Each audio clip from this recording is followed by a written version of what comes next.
atmosphere meet and interact is called biosphere. So all these three, which are those lithosphere, hydrosphere and the atmosphere, where they meet and interact and interdependence is called biosphere. Life of species exists. So the biosphere, the word comes from the Greek word bios, means life, and the Latin word speria, meaning total range. It's nothing but total range, means all the living it includes from the living beings, plants, animals, microorganisms, all these together we call it as total range. Total range in not only the human beings, it includes in other than human beings. What are the other living creatures are there on earth, it also includes in this biosphere. So the word biosphere comes from the which word? Greek word. Bios.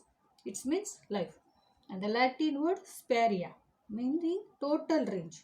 All the living creatures it includes. So it exists only in the biosphere. So this great variety of life on earth is called biodiversity, because various kinds of creatures are there with different characteristics, with different lifestyle, with different lifespan. So they call it as biodiversity. Again, there are two categories of living beings. One is producers and the other one is consumers. Producers are also known as autotrophs. Consumers are also known as heterotrophs. So what is this? These are the organisms, these are the creatures which produce their own food directly from the environment. For example, plants.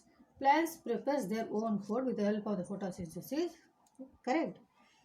But whereas consumers are those organisms or the living creatures depends on producers or the plants and animals for their food. Human beings, for example, human beings and animals are the examples of consumers, which are known as heterotrophs. So these are the creators and these are the dependents. These are the independents and these are the dependents on consumers will be dependent on producers.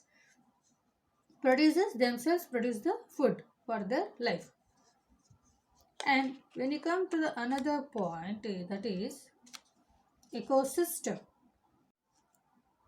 So we know the producers and the consumer. Consumers are those organisms or the living creatures which depends upon the producers. Whereas producers are those things which creates food for the consumers. Also they themselves also have it and they produces the food for the other living creatures. Coming to the ecosystem, all the living beings, plants, animals, human beings are interdependent each other.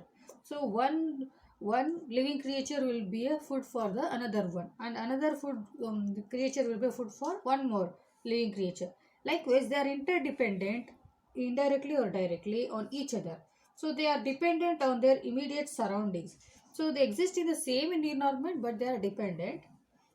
The relationship between the living organisms and their relationship with the surroundings or the environment is referred to as ecosystem. How they have built the chain link between these organisms and one another, each other.